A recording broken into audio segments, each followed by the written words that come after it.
네. 수업, 시작하도록 하겠습니다. 그래서, 요 수업은 이제 그 펠에서 이제 어드밴스 어카운팅 수업이라고 보시면 되시고, 일단은 이제 그 간단하게 교재부터 설명드리면은, 이론서 같은 경우에는 이제 13.1판을 사용하시면 되시고요.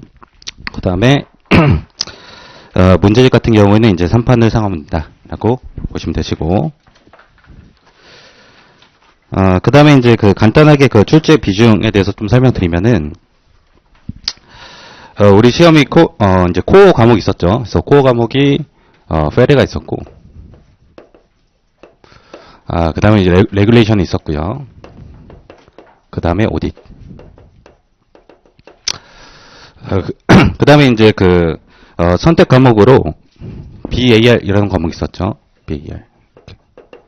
그래서, 일단은 이제 어드밴스 같은 경우에는 이제 펠에서 기본적으로 한 40%가 나온다라고 보시면 되시고, 그 다음에 이제 선택 과목 중에서 BAR은 과목에서도 40%가 나온다. 이렇게 보시고요. 그 다음에 이제 아시겠지만 펠에서 배웠던 내용이 오딧에서 나오거든요. 그래서 오딧에서도 한 10% 정도가 난다라고 보시면 될 것 같습니다. 그래서 어드밴스는 이제 굉장히 중요한 과목이다라고 보시면 되시고, 그 다음에 그 이제 교재 1페이지 한번 보시면 그 컨텐트가 있거든요.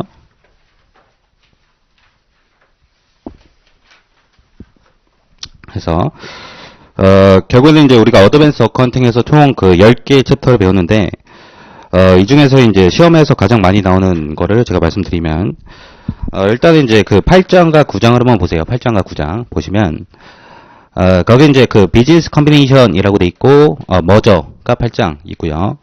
그 다음에 이제 9장이 컨솔리데이션이라고 돼 있죠. 그래서 8장과 9장은 요게 이제 그 사업 결합과 관련된 주제이고, 8장의 머저가 이제 흡사병이고요. 9장이 이제 컨솔리데이션이 요게 이제 연결 재무지표 작성인데, 펠에서는 이제 9장이 나온다라고 보시면 될 것 같아요. 9장이 많이 나온다. 그 다음에 이제 그 3장을 보시면은, 3장에 이제 그 리스 어카운팅이라고 해가지고, 리스 회계 처리가 나오거든요. 그래서 요게, 최근에 이제 시뮬레이션에서도 굉장히 많이 나오고 있고, MCQ에서도 굉장히 많이 나오고 있다. 그래서, 3장의 리스가 굉장히 중요하다. 별표 많이 쳐놓으시고. 그 다음에 중요한 게 이제 5장의, Statement of Cash Flow. 그래서, 현금 흐름표 같은 경우에도, 주기적으로 시뮬레이션에서 나온다라고 보시면 되시고요. 그 다음에 이제 중요한 챕터가 6장이에요, 6장. 그래서 6장에 이제 Accounting Changes and Error Correction이라고 돼 있죠. 그래서 회계 변경과 오류 수정이라고 돼 있는데, 요 챕터 같은 경우에는 요게 이제 그 펠에서도 많이 나오고, 오딧에서도 많이 나온다라고 별표 주시고요. 그죠? 그 다음에 이제 그 이외에 나머지 챕터들은, 요게 이제 뭐, 골고루 나온다라고 보시면 될 것 같고. 그 다음에 이제 제가 이제 출석 같은 경우에는 이제 2교시 시작할 때 부르겠습니다. 그래서, 1교시에는 안 부르고요. 2교시 시작할 때 부르고, 좀 늦게 오신 분들은 나중에 이제 저한테 찾아오시면 되시고요.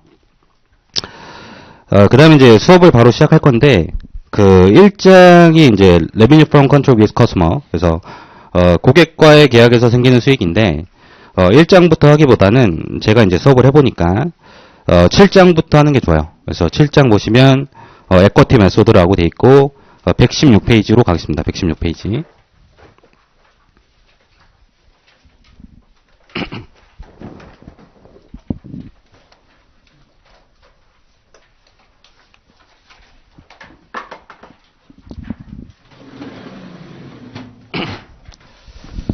자, 116페이지 보시면 이제 상단에 그 챕터 7이라고 돼 있고요. 거기 이제 인베스트먼트라고 돼 있고, 에쿼티 메소드라고 돼 있죠. 그래서, 인베스트먼트는 여기 이제 그 투자 자산이었고, 에쿼티 메소드는 이제 한글로 지분법이다라고 보시면 되시고요. 결국에는 이제 그 7장 같은 경우에는, 여러분들이 그 인터에서 배우셨던 인베스트먼트 있잖아요. 거기에, 연장선이라고 보시면 될 것 같아요. 그래서, 거기 이제 밑에 바로 동네 1번에 가보시면, 지분율에 따른 이제 회계 처리 방법과 뭐 적용 기준서라고 나와 있는데, 일단 이제 인베스트먼트에 대해서 제가 정리해 보면, 요게 이제 그 두 가지 유형이 있었죠. 그래서 첫 번째가 equity securities가 있었고요. 요게 이제 그 다른 기업이 발행한 주식을 취득하는 거, 지분증권이었고, 두 번째가 이제 debt securities. 요게 채무증권이었고, 다른 기업이 발행한 채권을 우리가 취득한 경우였고요. 일단은 이제 debt securities부터 보시면, 요게 이제 그 회계 처리 방법이 총 3가지가 있었죠. 그래서 첫 번째가, 트레이딩이 있었고, 단기 매매 증권이 있었고, 단기 매매 증권 같은 경우에는, 우리가 이제 공정가치 변동분을, 단기 손익으로 이렇게, 처리했다라고 배웠고요. 두 번째는 이제, HTM, Held to Maturity. 그래서, 요게 이제 만기 보유 증권이었고, 얘 같은 경우에는 이제 삼각후 원가로, Amortized Cost로 우리가 측정했다라고 했었고, 세 번째가 이제 AFS였죠. AFS. 요게, 매도 가능 금융증권이었고, 얘 같은 경우에는 이제 우리가 공정가치 변동분을 이렇게, OCI로 이제 처리했다라고 했고, 근데 이제 오늘 우리가 배우는 거는 여기에요. Equity Securities. 그래서, 지분증권 같은 경우에는, 요게 사실은, 지분율에 따라서 이제 회계 처리 방법이 달라진다라고, 보시면 되시고, 첫 번째는 이제 지분율이 20% 미만인 경우가 있고요. 두 번째는, 지분율이 20% 이상에서, 50% 이하의 경우가 있고, 세 번째는 이제 지분율이 50% 초과하는 경우가 있다. 초과. 이렇게.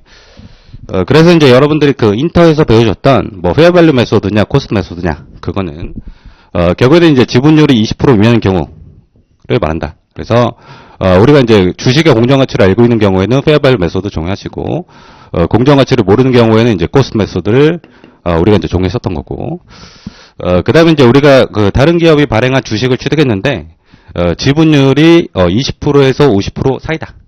자, 이런 경우 우리가 7장에서 배우는 에쿼티 메소드를 적용한다. 요게 이제 지분법이죠. 라고 보시면 되시고 그 다음에 이제 지분율이 50%를 초과한다.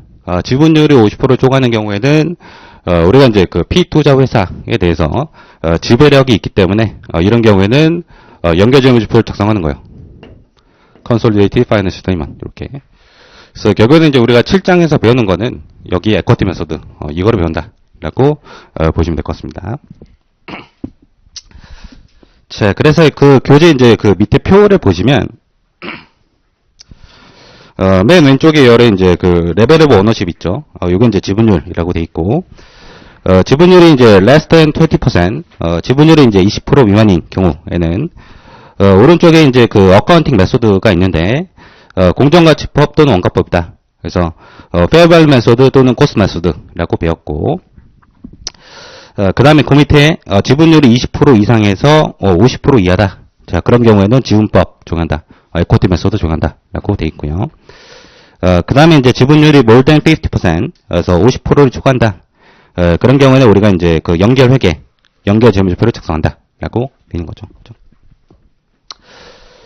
자, 그 다음에 이제 그 밑에 2번으로 넘어가 보시면, 자, 2번에, significant influence라고 있는데, 이거는 이제, 유의적인 영향력이라고 보시면 되시고, 제가 사실은 이제 여기서 말씀드렸는데, 지분율이 이제 20% 이상에서 50% 이하인 경우에는, 에쿼티 메소드를 적용한다라고 말씀드렸는데, 사실은 이제 지분율 같은 경우에는 요게 이제 단편적인 조건에 불과한 거고, 결국에는 이제 우리가 지분법을 적용하기 위해서는, 유의적인 영향이 있어야 된다. 그래서, 투자회사가, 피투자 회사에 대해서, 유의적인 영향이 있을 때, 우리가, 지분법을 적용한다라고 보시면 될 것 같습니다. 그래서, 그 밑에 이제 한글 한번 읽어보시면, 자, 투자자가, 투자 주식에 대해서, 자, 에쿼티 메소드를 적용하기 위해서는, 피투자자에 대한, 자, 유의적인 영향을 행사할 수 있어야 된다라고 돼 있죠. 그래서, 단순히 우리가 이제 지분율을 보는 게 아니고, 유의적인 영향이 있는지를 봐야 된다라고 보시면 되시고요. 그래서, 또 1번 보시면, 자, indicator of significant influence라고 돼 있죠. 그래서, 투자 회사가, 피투자 회사에 대해서, 유의적인 영향을 행사할 수 있는 징후들이 기준서에 나와 있는데, 1번 보시면, representation on the board of directors 라고 돼 있죠. 그래서 투자회사가 피투자회사의 이사회에 참여한다. 그리고 B번 participation in policy making process 라고 돼 있죠. 그래서 투자회사가 피투자회사의 의사결정 기구에 참여한다. 라고 돼 있고 C번에 이제 mutual inter-entity transaction 그래서 투자회사와 피투자회사 간에 어떤 중요한 거래가 있다. 자, 이런 경우에도 이제 유의적인 영역이 있는 걸로 보겠다라는 거고.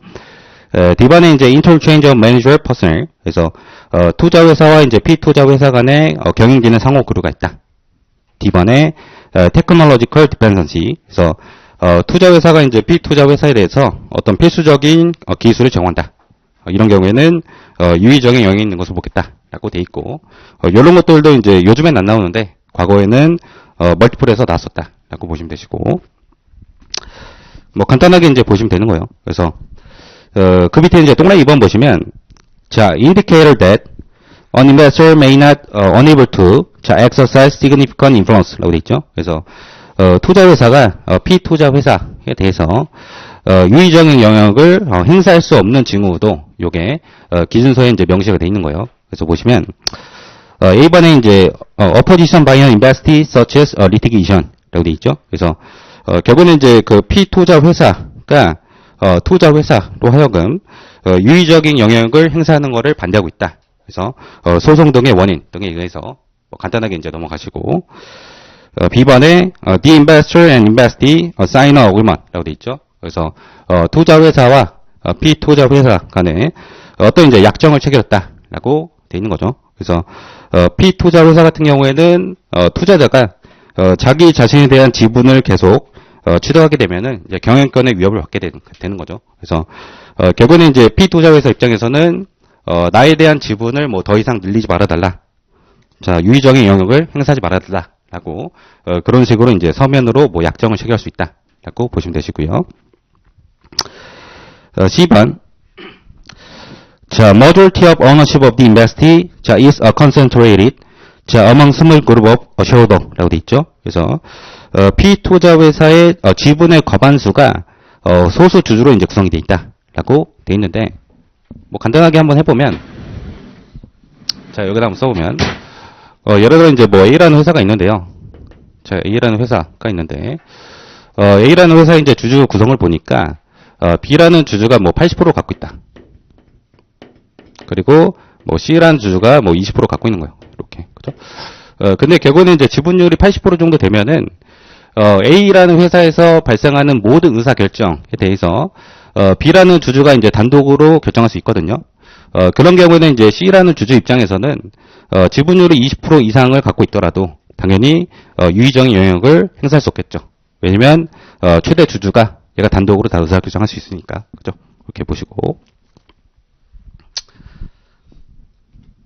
자, 그 다음에 D번. 자, an investor want quarterly financial information from an investee, but first obtain 이라고 돼 있죠. 그래서, 투자자가, 자, 피투자회사의 분기 또는 반기 재무 정보를 요구하는데, 실패했다라고 돼 있는데, 자, 간단하게 한번 해보면, 자, 일단은 이제 그 투자회사의 우리가 보고기간 한번 제가 가정해보면, 투자회사의 보고기간은 예를 들어 뭐 1월 1일부터 뭐 12월 30일이다. 라고, 가정해보고, 그 다음에 이제 피투자회사의 보고기간이, 7월 1일부터 익년 6월 30일이다.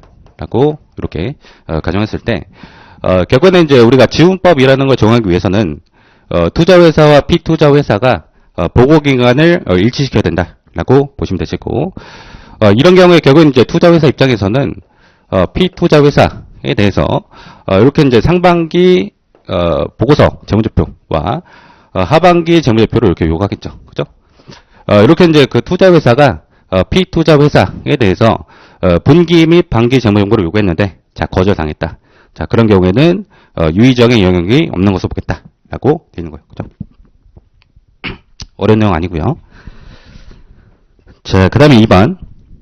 자, fails to obtain representation. 자, on the investees board of director 라고 돼 있죠. 그래서 투자자가 피투자 회사의 이사회에 참여할 수 없는 경우에는 당연히 이제 유의적인 영향이 없는 거고, 그죠?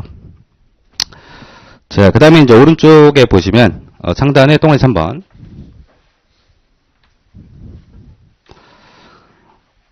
자, 지분율이 20% 미만인 경우에도 유의적인 영역을 이제 행사할 수 있는 경우가 있다. 그래서 우리가 이제 앞에서 배웠던 내용이 다시 한번 이제 반복이 된다라고 보시면 될 것 같아요. 그래서 1번에 이제 그 representation on the board of director, 그래서 피투자 회사의 이사회에 참여한다. B번 participation in policy making processes, 그래서 피투자 회사의 의사결정 기구에 참여한다.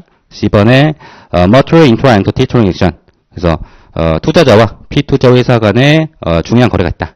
자, 이런 경우에는 지분율이 이제 20% 미만이더라도 유의적인 영향을 행사할 수 있다라고 보시면 되시고요. 그래서 거기 이제 동그라미 4번에 이제 결론을 한번 보시면 결론. 자, 투자자가 피투자 회사에 대해서 유의적인 영향을 행사할 수 있는지 여부는 우리가 단순 명확하게 결정되는 게 아니다. 그래서 단순하게 이제 지분율로 결정되는 게 아니고 투자 주식별로 전문가적인 판단에 따라서 유의적인 영향을 행사할 수 있는지 결정해야 된다라고 돼 있는 거고요. 그죠? 여기까지 이제 시험에 거의 안 나오고요. 자, 그 밑에 3번 메이지 컨셉 있죠? 그래서 동네 번 보시면 definition of equity method, 그래서 지분법의 정의부터 나와 있는 거죠. 그래서 한번 읽어보면 지분법이라는 거는 주식을 이제 최초 취득 시에 우리가 취득 원가로 평가한 이후에 취득일 이후에는 피투자 회사의 자본 또는 순자산 변동분을 주식의 장부가액에 조정하는 방법이다 라고 돼 있는데, 자, 여기다 한번 적어보면, 자, 여기다 한번 적어볼게요. 자, BS가 있는데요. 자, 일단은 제가 이제 피투자 회사, 자, 인베스트에 이제 BS를 적어볼게요. 그래서 에셋과 라이ability equity 이렇게 있고, 그 다음에 이제 투자 회사의 BS를 제가 이렇게 그려보겠습니다. 투자 회사 BS, 인베스터가 되고, 에셋, 라이ability equity 이렇게 되고요. 결국에는 이제 우리가 지금 인베스트먼트 중에서 지분증권을 배우고 있는데, 지분증권이라는 거는 피투자 회사가 발행한 주식을 투자자가 산 거죠. 자, 그런 경우에는 에셋 사이드에 우리가 인베스트먼트라고 적는 거죠. 인베스트먼트 이렇게 투자 주식 이렇게 적는 거고, 그 다음에 이제 그 지분법의 정의는 결국에는 이제 그 피투자 회사의 순자산 또는 자본, 자, 요게 이제 변동하는 거에 대해서 우리가 이제 투자자 입장에서, 자, 투자자의 인베스트먼트의 장부 금액에다가 그대로 조정해 주는 거, 자, 요거를 에쿼티 메소드로 간다라고 보시면 되는 거예요. 그래서 예를 들어서, 자, 피투자 회사의 당기 순이익이 뭐 100이 늘었다. 그러면 당기 순이익은 요게 이제 그 마감이 되면은, 자, 이익염으로 가겠죠. 그래서 예를 들어 이익염이 이제 100이 증가한 거예요. 100이 이렇게 이익염이 이제 100이 증가한 거에 대해서, 예를 들어서 투자자의 지분율이 뭐 20%다. 자, 그런 경우에는 100에다가 이제 20%로 곱해가지고, 자, 20이죠. 20. 자, 20만큼, 자, 투자자의 투자 주식의 잔고 금액에다가 우리가 플러스 20을 해준다. 요게 이제 그 지분법의 정의다라고 보시면 될 것 같습니다. 그죠? 그래서 피투자 회사의 순자산 변동분을 우리가 투자 주식의 장부 금액에다가 반영해 주는 거, 요게 지분법이다라고 이해하시면 되시고.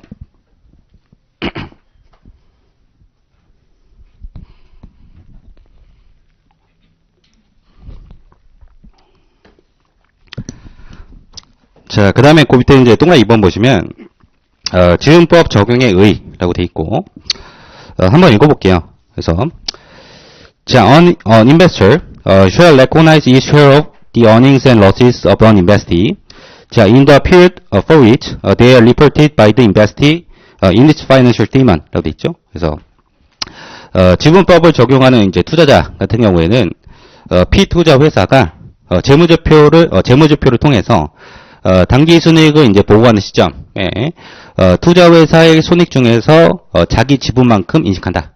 요게 이제 지분법 이익이라는 건데, rather than in the period, 자, in which an investee declare a dividend 라고 돼 있죠. 그래서 피투자 회사가 자, 배당을 선언한 시점에 배당금 수익을 인식하는 게 아니고 피투자 회사가 재무제표상으로 이제 당기 순이익을 보고하는 시점에 결국은 이제 지분법 이익을 인식한다라고 돼 있는데 뭐 간단하게 써보면 자, 이제 지분율이 그 20% 미만인 경우가 있었고요. 자, 지분율이 20% 미만이다.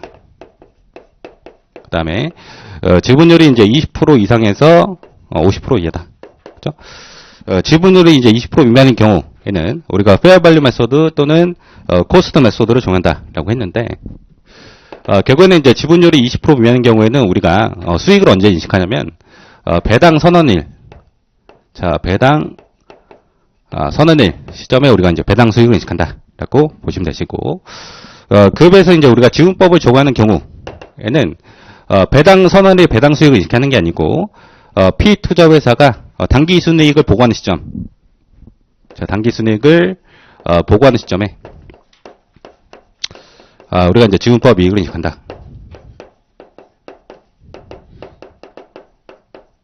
이렇게 보시면 되는 거죠. 그죠? 그러면 이제 결국에는 이제 우리가 지분법 적용의 의의를 알 수 있는데, 결국에는 이제 지분법을 적용하게 되면은, 투자 회사는 이제 피투자 회사에 대해서, 배당 선언을 조정함으로써, 이제 이익 조작을 할 수 없게 된다라고 이해하시면 되는 거예요. 그래서, 지분법을 적용하게 되면은, 피투자 회사에 대해서, 유의적인 영역을 행사해가지고, 배당 선언일을 우리가 조작할 수 있는데, 그거를 애초에 차단할 수 있다라고 보시면 되는 거죠. 자, 그래서 이제 그 밑에 그 한글 한번 읽어보시면, 자, 피투자 회사가 배당금을 선언하여 투자자가 배당금을 수령할 권리가 발생한 시점에 배당금 수익, 투자 수익을 인식하는 게 아니고 피투자 회사가 당기 순이익을 보고하는 시점에 투자 수익, 지분법 이익을 기록함으로써 이익 조작의 가능성을 배제한다라고 되는 거예요. 그죠? 요게 지분법 적용의 의의다라고 보시면 되시고요. 그죠? 자, 그다음에 그 밑에 이제 4번에 recognition and measurement라고 돼 있죠. 그래서 요게 이제 인식과 측정이라고 돼 있는데 박스 1번에 이제 그 initial measurement 최초 측정이다라고 돼 있고요. 밑에 읽어보시면 자, an investor shall measure 자, an investment in the common stock of an investee initially at cost라고 돼 있죠. 그래서 투자자는 피투자 회사의 보통주에 대한 그 투자 주식을 원가법으로 측정한다라고 돼 있는데 원가법으로 측정하는 거는 결국에는 이제 내가 제공한 대가의 공정가치로 측정했다라는 거죠. 그래서 뭐 일반적으로 이제 현금을 주고 취득하니까 내가 현금 준 그 금액으로 이제 취득 원가를 우리가 측정한다라고 보시면 되시고. 자, 그 다음에 그 밑에 이제 박스 2번. 이제 여기서부터 좀 이제 어려워지는 거죠. 그래서, differences between acquisition cost and investee book value라고 돼 있죠. 그래서 요거는 이제 그 취득 금액과, 피투자 회사의 순자산 장부 금액 간의 차이. 요거를 이제 취득일의 총 차이라고 하는데, 취득의 총 차이를 제가 잠깐 이제 말씀드리면, 자, 일단 이제 맨 왼쪽에 여기 이제 취득 금액이 있고요. 취득 금액. 그 다음에 중간에 이제 피투자 회사의 순자산 공정가치가 있고, 그 다음에 맨 오른쪽에 피투자 회사의 순자산 장부금액이 이렇게 있는 거예요. 그래서 결국에는 이제 그 투자자가 피투자 회사에 대해서 주식을 취득했다. 근데 유의적인 영역이 있다. 자, 그런 경우에는 우리는 이제 그 피투자 회사의 순자산 장부금액을 기준으로 사는 게 아니고 결국에는 이제 공정가치에다가 자, 웃돈을 주고 사야 된다라고 보시면 되는 거예요. 그래서 세상에 이제 공짜는 없기 때문에 여러분들이 어떤 물건을 살 때는 일단은 이제 공정가치는 무조건 줘야 되고 우리가 이제 유의적인 영역이 있기 때문에 자, 웃돈을 주고 사야 된다라고 보시면 되시고요. 결국에는 이제 그 박스 2번에서 말하는 취득일의 차이는 취득 금액에서 순자산 장부 금액 간의 차이, 요거를 이제 취득의 차이라고 하는 거예요. 그래서 요거를 요 전체를 요거 이제 그 취득일의 총 차이라고 하는 거죠. 차이. 라고 하는데, 취득의 총 차이는 요게 이제 그 두 가지로 구성이 되어 있거든요. 자, 첫 번째는, 피투자회사의 공정가치에다가, 내가 이제 웃돈을 주고 산 금액. 자, 웃돈을 주고 산 금액이 요게 영업권이라고 하는 거죠. 그래서 굿윌이라고 하는 거고. 자, 요게 이제 굿윌이라고 하는 거예요. 요게 이제 영업권이고. 이렇게 되는 거고. 자, 그 다음에 이제 두 번째는, 자, 피투자회사의 순자산 공정가치와 장부금액 간의 차이 있죠. 요거를 이제 그 페어밸류와 이제 북밸류 간의 차이라고 하는 거고, 페어밸류에서 이제 북밸류를 뺀 거고, 다만 이제 우리는 지분율이 지금 20% 이상에서 50% 이하인 경우니까 저는 이제 20%로 가정할게요. 그래서 페어밸류에서 이제 북밸류 뺀 거에다가 지분율이 20%다. 이렇게 우리가 이제 적을 수 있는 거죠. 그죠? 그래서 결국에는 이제 그 취득의 총 차이는 두 가지로 구성이 돼 있다. 첫 번째는 내가 페어밸류에다가 이제 웃돈을 주고 산 금액, 그게 이제 영업권이 되고, 두 번째는 이제 페어밸류에서 북밸류 뺀 거에다가 지분율 곱한 금액으로 구성이 돼 있는 거고. 그죠? 자, 그럼 이제 우리가 요 그림을 통해서 자, 우리가 투자 주식의 이제 취득 금액을 자, 이제 하나의 그 식으로 우리가 쓸 수가 있는데, 제가 한번 써볼게요. 자, 취득 금액이라는 게 있는데, 최초 취득 금액이 되겠죠. 요 같은 경우에는, 자, 일단은 이제 요 맨 오른쪽 열에서 시작하는 거죠. 그래서 첫 번째는, 피투자회사의, 자, 순자산 장부 금액에다가, 내 지분율은 20%다. 이렇게, 적으면 되는 거고. 자, 여기서 시작하는 거예요. 오른쪽에서 이제 왼쪽으로. 자, 플러스, 페어밸류에서 이제 북밸류 간의 차이. 자, 여기다가 지분율 20% 곱해주시면 되시고, 그죠? 그 다음에 이제, 오른쪽에서 왼쪽이죠? 자, 9딜을 더하면 되는 거예요. 플러스 9딜. 이렇게.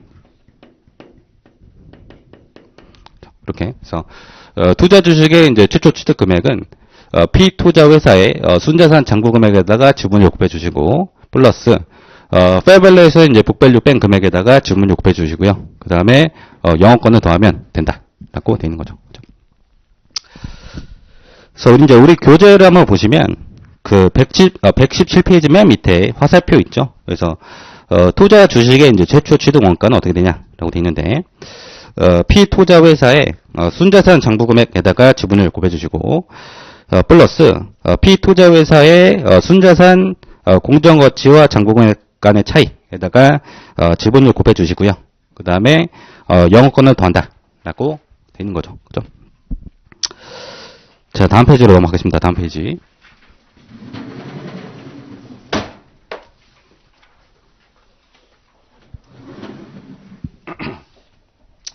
제가 판서가 많아가지고 좀 지우면서 할게요.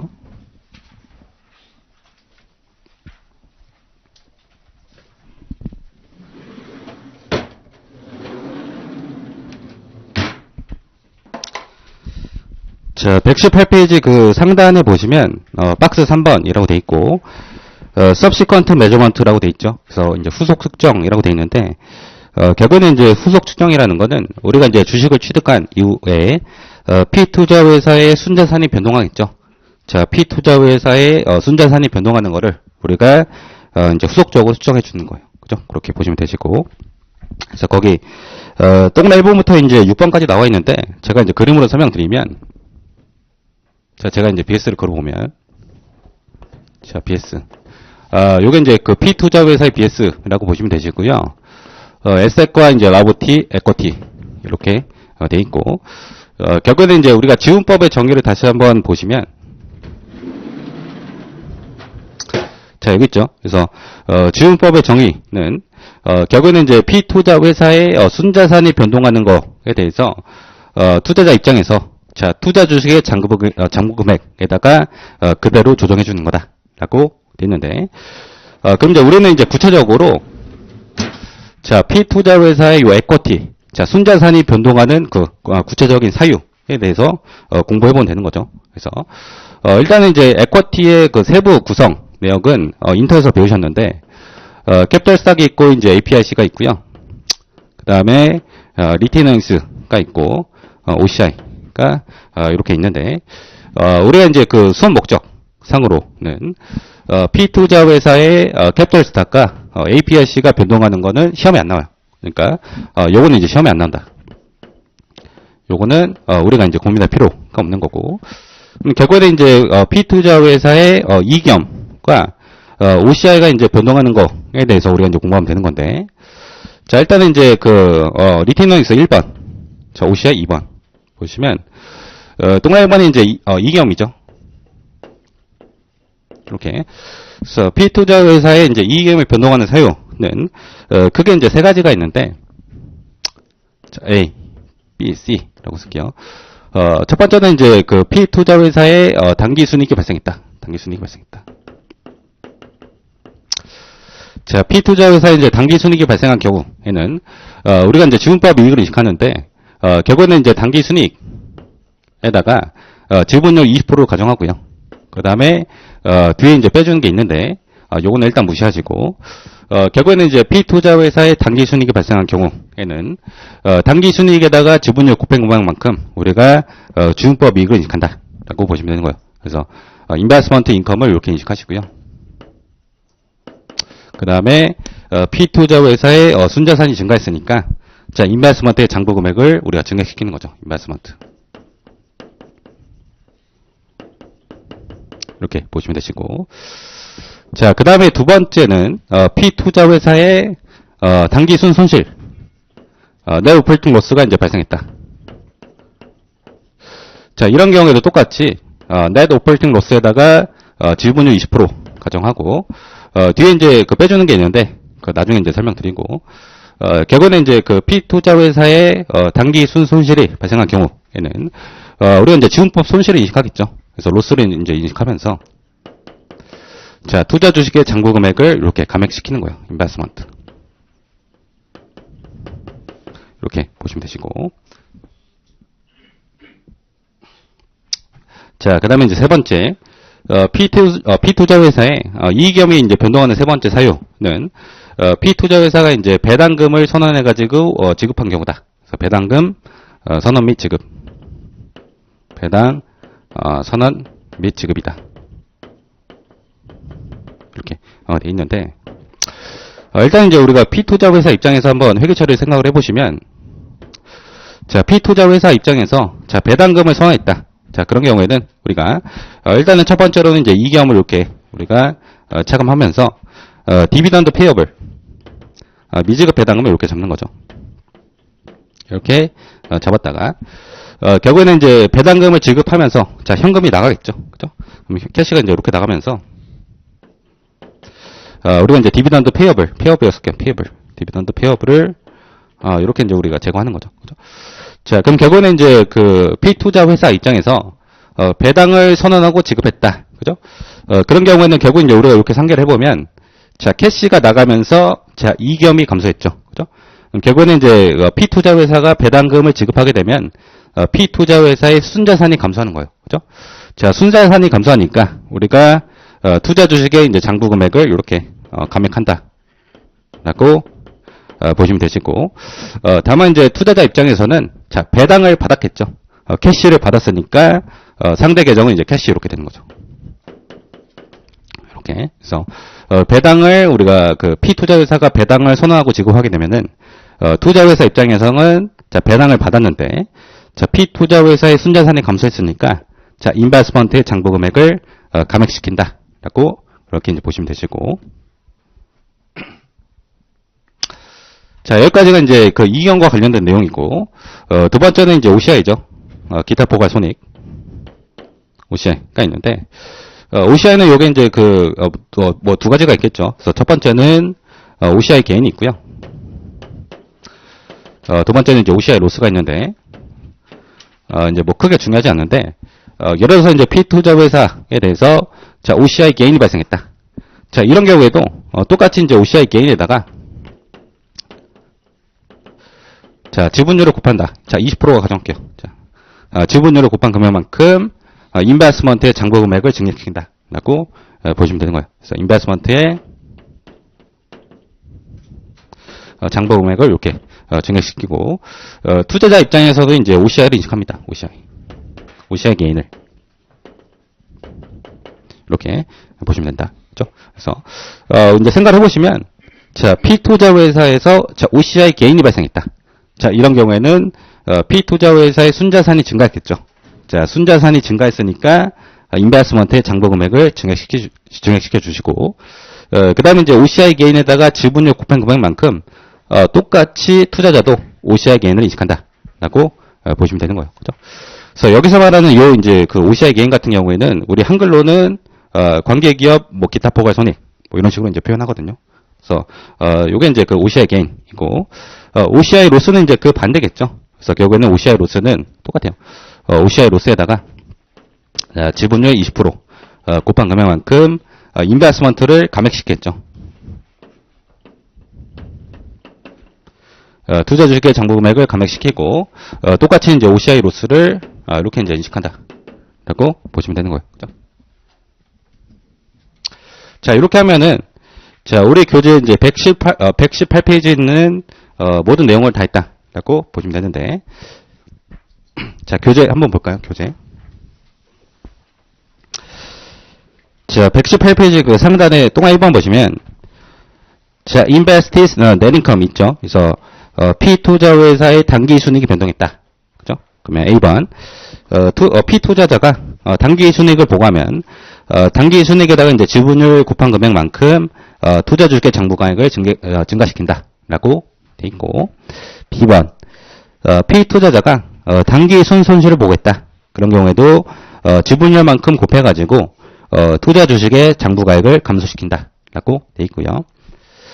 C번에 자, P투자자에 대한 지분 취득이 기중에 발생했다. 자, 그런 경우에는 취득 이후 발생한 단기 순이익에다가 지분율을 곱한 금액만큼 투자 주식 장부가액을 증가시킨다라고 돼 있고, 단기 순이익이 이제 기간별로 구분되어 있지 않은 경우에는 단기 순이익을 월에 계산해서 투자 주식 장부가액을 뭐 증가시킨다라고 돼 있는데, 뭐 한번 해보면 어려운 내용은 아닌데. 자, 예를 들어서 이제 그 투자자의 보고 기간이 자 1월 1일에서 12월 30일이다 라고 보시면 되시고, 근데 이제 주식 취득을 7월 1일에 한 거죠. 자, 7월 1일날 요때 이제 그 취득을 한 거죠. 취득. 그렇죠?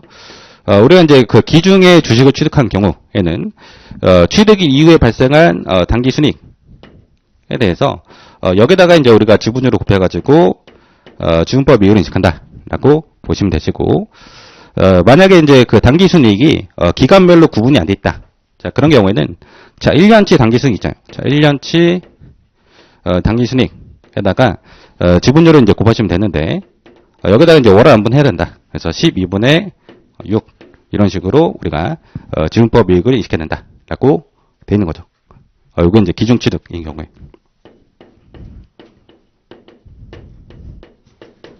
이렇게 보시면 되시고요.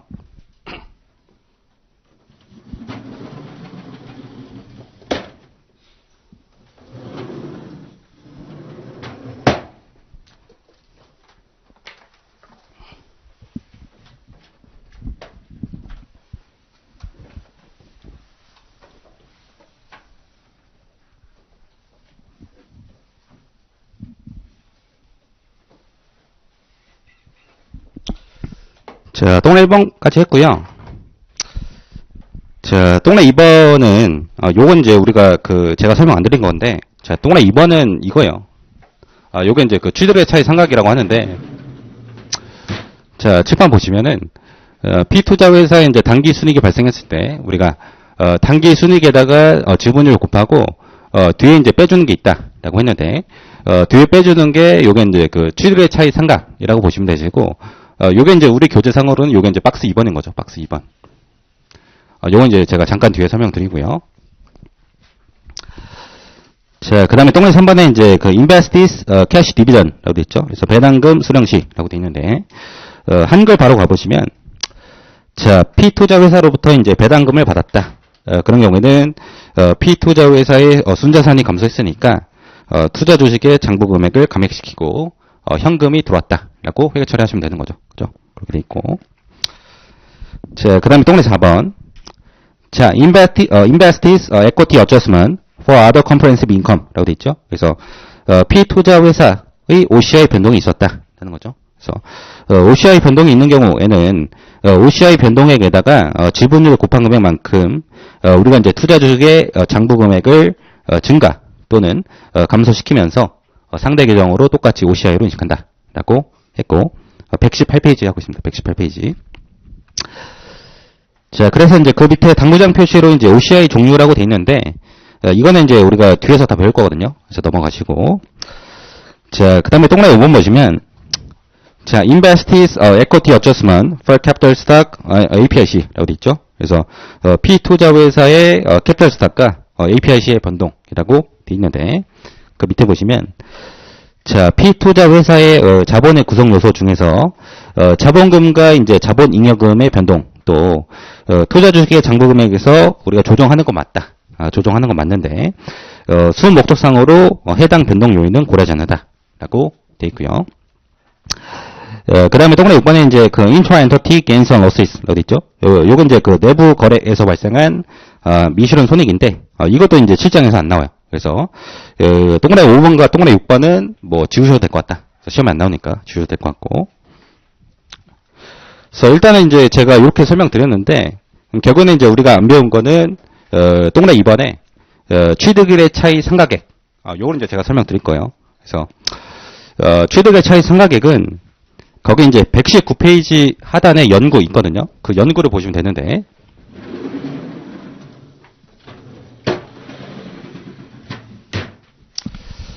자, 119페이지 그 중간쯤에 연구라고 돼 있죠. 연구. 요게 이제 그 취득의 차이 상가액과 관련된 내용이에요. 그래서 보시면 자, 주식 취득의 차이 상가액은 왜 지분법 이익에서 차감하냐라고 돼 있는데 자, 거기 이제 그 쭉 내려가 보시면 거기 이제 그 표가 있죠. 표. 그래서 B사가 보고한 당기순이익이라고 돼 있어가지고 매출에서 매출원가 빼고 뭐 매출 총익 뭐 이런 식으로 나와 있는데 제가 그걸 한번 그려볼게요. 그래서 자, B사가 이제 보고한 자, B사의 당기순이익 자, 손익계산서가 있는 거죠.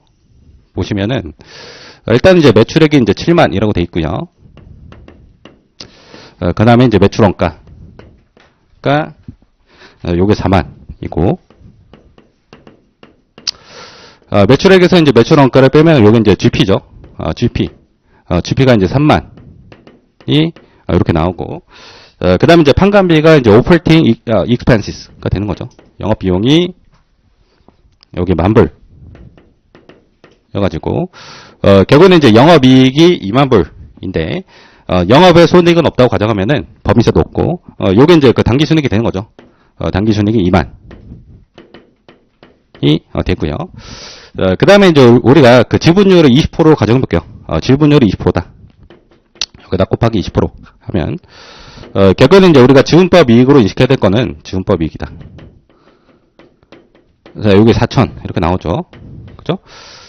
근데 이제 우리가 지분법 이익으로 인식할 금액은 4,000이 아니고 4,000에다가 이제 우리가 뒤에 빼주는 게 있다라고 이해하시면 되는데 자, 그 이유가 있는 거예요. 자, 그 이유는 뭐냐면 생각을 해보시면 결국에는 이제 B사가 보고한 손익계산서는 B사의 이제 순자산 장부 금액을 기초로 해가지고 계산이 된 거고 투자자 입장에서는 B사를 순자산 장부 금액에 산 게 아니고 공정가치에다가 이제 웃돈 자, 영업권을 이제 우리가 주고서 한 거죠. 결국에는 이제 우리가 A사 입장에서 자, A사 입장에서 재구성한 자, B사의 손익계산서를 우리가 다시 그려볼 수 있는 거예요. 이렇게. 그리고 이제 제가 가정을 한번 해보면 제가 지웠는데 여기 있다. 보시면 제가 이제 일단 이제 그 취득의 차이 중에서 가정을 해보면 fair value와 이제 요 book value의 차이 있잖아요. 자, 요거를 자, fair value와 이제 book value의 차이가 있는데 자, 요게 이제 인벤토리에 해당이 되고 자, 요게 예를 들어서 3,000이다라고 제가 가정해 볼게요. 그죠? 그래서 인벤토리 같은 경우에는 공정가치가 장부 금액을 3,000불만큼 초과한다라고 그렇게 이제 가정해 보면 자, 결국에는 이제 A사 입장에서 B사의 우리가 손익계산서를 재구성해 보면 일단은 이제 매출액은 동일하거든요. 매출액은 똑같이 요게 이제 7만으로 나오는데 문제가 되는 거는 이제 그 매출 원가가 되겠죠. 그래서 순자산 장부 금액 기준으로는 매출 원가는 4만이지만 순자산 공정가치 기준으로는 4만이 아니고 4만에다가 페어밸류와 이제 북밸류 간의 차이를 고려해가지고 요게 이제 매출 원가가 43,000이 되는 거예요. 이렇게 보시면 되시고, 그죠? 이제 뭐 기초에 있었던 뭐 재고 자산이 이제 팔렸다라고 가정이 되는 거죠, 그죠? 자, 이렇게 이제 하면은 결국은 이제 GP는 요게 이제 27,000이 되고요. 그다음에 이제 영업 비용이 요게 이제 만불이죠, 만불. 이렇게. 그럼 결국은 이제 당기 순이익은 2만이 아니고 17,000이 되고, 여기다가 이제 우리가 지분율 20%를 곱하게 되면 지분법 이익은 3,400이 되는 거예요. 그죠? 자, 그럼 이제 우리는 지분법 이익으로 보고할 금액은 4,000이 아니고 이제 3,400이다. 라고 보시면 되는데, 다만 이제 그 투자자 입장에서 자, 매년 우리가 이제 지분법 이익을 계산할 때, 자, A사 입장, 투자자 입장에서 자, B사의 손익계산서를 이렇게 이제 재구성을 하는 거는 요게 이제 그 굉장히 귀찮은 작업이다라고 이해하시면 되시고, 그래서 이제 우리가 그 지분법 이익을 구할 때 이렇게 이제 그 손익계산서를 재구성하는 게 아니고, 자, B사 입장에서 자, B사의 순자산 잔고금액을 기준으로 계산된 우리가 이제 그 당기 순익에다가 우리가 이제 추가적인 조정을 통해서 구해준다라고 보시면 되는 거죠. 그죠? 그래서 우리가 이제 제가 이제 요 3,400이라는 걸 적건데 3,400이라는 거는 자, 요거는 결국에는 이제 그 B사의 순자산 잔고금액을 토대로 계산된 당기 순익 자, 2만에다가 지분율 이렇게 20% 곱해 주시고요. 그 다음에 빼기 자, 취득의 차이 삼각기를 해주면 되는 거예요. 그래서 취득의 차이가 요 3,000이죠. 그래서 페어밸류와 이제 북밸류 간의 차이가 3,000이었는데 거기다가 이제 우리 지분율이 20%니까 자, 이렇게 고려해주면 결국에는 이제 4,000에서 600을 빼면은 3,400이 나오죠. 그죠? 그래서 우리가 이제 앞으로는 지분법 이익을 구할 때 이렇게 이제 그 손익계산서를 재구성하는 방법이 아니고 B사의 순자산 잔고금액을 토대로 계산된 당기 순익에다가 지분율을 곱하고 취득의 차이 상각액을 빼주는 방식으로 우리가 지분법 이익을 구했다라고 그렇게 이제 돼 있는 거죠. 그죠? 요 내용이 이제 그대로 교재했거든요. 자, 연구 한번 보시겠습니다. 자, 연구 그 밑에 자, 한글 자, 주식 취득의 차이 상각액은 왜 지분법 이익에서 차감하냐? 라고 돼 있는데, 자, P투자회사가 보고한 당기순이익은 P투자회사의 순자산 잔고금액, 북밸류를 기초로 산정된 것이므로 투자자의 입장에서 계산한 당기순이익이 아니다 라고 돼 있고, 투자자는 자, P투자회사의 순자산을 취득일에 이제 공정가치에다가 우리가 웃돈을 주고 샀죠. 그렇기 때문에 취득일 현재 P투자회사의 그 공정가치 금액을 기준으로 당기순이익을 우리가 계산해야 된다라고 되어 있는 거예요. 그죠? 자, 그 다음에 그 바로 밑으로 그 표 바로 밑으로 가보시면 따라서 있죠. 따라서 보시면 자, 따라서 자, A사 입장에서는 주식 취득일 현재 그 순자산 공정가치를 기준으로 재계산한 17,000이 B사의 당기순이익이 된다라고 되어 있고, 자, 다만 자, 이렇게 이제 매번 우리가 당기 순이익을 재계산해서 지분율만큼 지분법 이익을 인식하는 거는 쉬운 일이 아니다. 굉장히 귀찮은 일이다. 라고 돼 있고, 따라서 자, B사가 보고한 당기 순이익에다가 지분율을 곱한 금액에 주식 취득의 차이 상각액을 추가로 반영하는 방법으로 지분법 이익을 계산하기로 한다. 라고 돼 있는 거죠. 그렇게 돼 있고, 자, 이 내용이 그 왼쪽 페이지 118페이지 상단의 동그라미 2번이에요. 그래서 보시면 동그라미 2번. 자, amortization of differences between acquisition cost and invested book value라고 되어 있죠. 그래서 취득 금액과 P투자회사의 순자산 잔고금액 간의 차이를 생각한다라고 되어 있는데, 결국은 이제 그 제가 뭐 칠판을 한번 적어보면, 자, 여기다 잠깐 적어보면, 자, 결국은 이제 그 취득일의 총 차이가 있죠. 취득일의 이제 총 차이가 있는데, 취득의 총 차이에 이제 그 어떤 이제 여러 가지 그 케이스가 있는데, 첫 번째가 요게 이제 인벤토리가 될 수도 있고요. 두 번째는 이제 PP, 상각 대상 자산이 될 수도 있고, 세 번째는 이제 그 토지가 될 수도 있고요. 네 번째는, 자, 9일. 자, 영어거는 될 수 있는데, 우리는 이제 그 취득을의 총 차이가, 결국에는 이제 우리가 삼각이 되는, 자, 아모티제이션이 되는 그 시점을 우리가 한번 생각을 해보면, 자, 인벤토리 같은 경우에는 이제 요게 외부에 판매가 됐을 때, 요게 삼각이 된다라고 보시면 되시고, PP 같은 경우에는, 내용 연수에 따라서 이제 삼각이 됐죠. 내용 연수에 따라서 삼각시에, 요게, 아모티제이션이 된다라고 보시면 되시고요. 자, 토지 같은 경우에는 요게 이제 삼각이 안 되니까, 얘도 똑같이, 저 외부 판매 시에, 요게, 삼각이 된다라고 보시면 되시고. 자, 그 다음에 이제 9일 같은 경우에는, 요 이제 우리가 그 나중에 배울 건데, 얘는 이제 임페먼트 로스, 손상 차손. 손상이, 발생했을 때, 그때 이제, 삼각이 된다라고, 우리 이제 교재에 나와 있는 거예요. 그죠? 그래서 1번에 이제 그, 보시면 2번. 자, 재고자산의 이제 페어밸류와 이제 북밸류 간의 차이는, 재고자산이 이제 외부에 판매될 때 삼각이 된다라고 돼 있는 거고.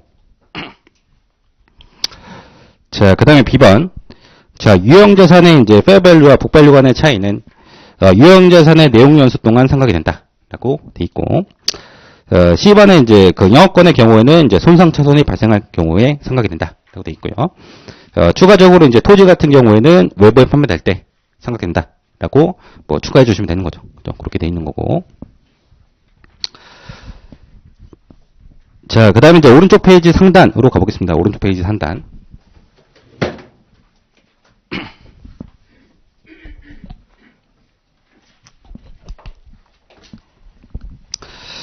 자, 119페이지 상단에 보시면, 박스 4번이라고 돼 있어가지고, 투자 주식의 이제 장부 금액이다라고 돼 있는데, 여기서 말하는 장부 금액은, 최초 취득 시점이 아니고, 단기말 기준에, 투자 주식의 이제 장부 금액을 구하는 방법이 나와 있는데, 자, 일단은 이제 칠판 한번 보시면, 자, 이제 우리가 방금 배웠던 요 식이 사용이 되는 거예요. 그래서, 자, 첫 번째로는 우리가, 투자 주식의 장부 금액을 구할 때, 최초 취득 금액부터 시작이 되는 거죠. 그래서 최초 취득 금액은, P투자 회사의 순자산 장부 금액에다가, 지분율 곱해지고, 그 다음에, 페어밸류와 북밸류 뺀 거에다가 지분율 곱해주시고, 그 다음에 이제 영업권을 구해가지고, 산정이 되는데,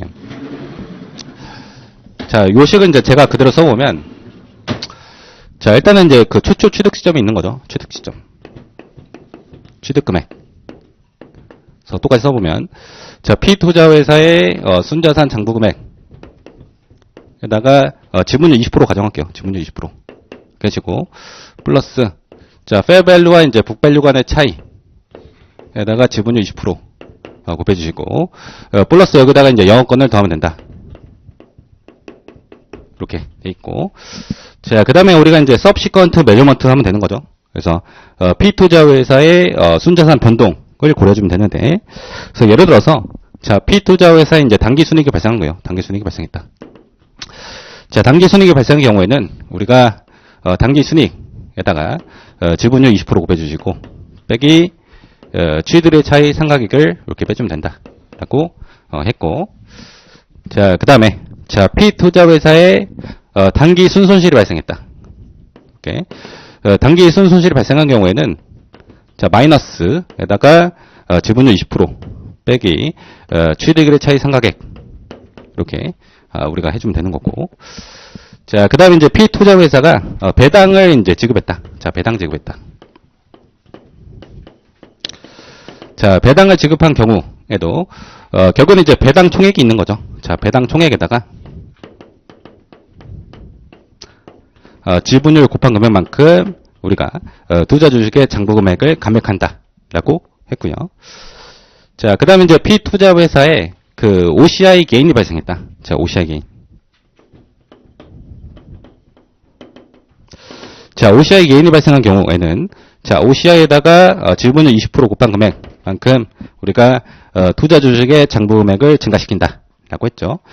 그럼 결국에는 이제 우리가 그 최초 취득 금액에서 시작해가지고 P투자회사의 순자산 변동분을, 요렇게 이제 우리가 고려해주면, 요렇게까지 우리가 고려해주면, 요게 이제 결국에는 이제 단기 말에 투자 주식의 순자산 잔고 금액이 되는 거죠. 투자 주식의 잔고 금액. 그래서 단기 말 기준에 투자 주식의 잔고 금액이 되는 거예요. 투자 주식의 잔고 금액 이렇게 되는데 우리가 이제 요 식을 이제 정리하면 되는 거죠. 그래서 일단은 이제 20%가 있는데 자 20% 앞에 있는 거를 다 묶으면 되는데 보시면 최초 취득 시점에 자 피취득 회사의 순자산 잔고 금액에다가 단기 순이익을 더하시고 단기 순손실 빼시고 배당금 지급액 다 빼시고 그 다음에 OCI 게인을 더하게 되면 요게 단기말 기준에 피투자회사의 순자산 잔고 금액이 되는 거죠. 순자산 잔고 금액이 된다. 이렇게 보시고 그 다음에 지분율이 이제 다 20%였죠. 여기다가 이제 지분율 20% 이렇게 해주시고 자 그 다음에 이제 우리가 고려 안 한 거는 요거예요. 자 고려 안 한 거는 요거다. 요거 이렇게 있는데 자 요거를 이제 생각을 해보시면 자 결국은 이제 페어밸류에서 북밸류 뺀 거에다가 지분율 20% 곱하고 구드를 더한 게 요게 이제 취득일의 총 차이였는데 취득일의 총 차이에다가 우리가 취득일의 차이 상각 누계액을 빼면 되는 거죠. 그죠? 그럼 요거를 취득의 차이 중에서 자 미상각 잔액이라고 하는 거 미상각 잔액이다. 이렇게 그죠?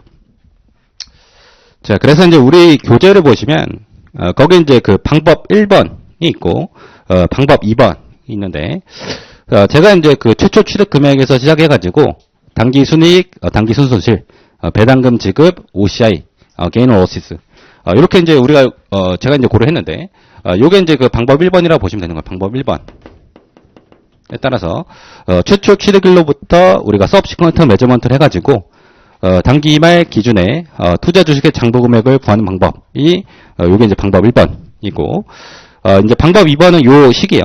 요게 이제 방법 2번이다. 이렇게. 그래서 결국은 이제 방법 1번이라는 요 식을 우리가 이제 이쁘게 정리하면은 방법 2번이 되고 방법 2번을 보시면 자 피투자회사의 단기 말 순자산 잔고 금액에다가 지분율을 곱해주시고 플러스 취득일의 차이 중에서 미상각 잔액을 더하게 되면 요게 단기 말 기준의 투자 주식의 잔고 금액이 된다라고 되는 거죠. 제가 이제 좀 FM대로 좀 설명드렸는데, 실제 우리가 문제를 풀면은 뭐 그렇게 어렵진 않거든요. 그래서, 잠깐 쉬었다가 이제 다음 페이지 예제 1번 있어요. 잠깐 쉬었다가 풀겠습니다. 예.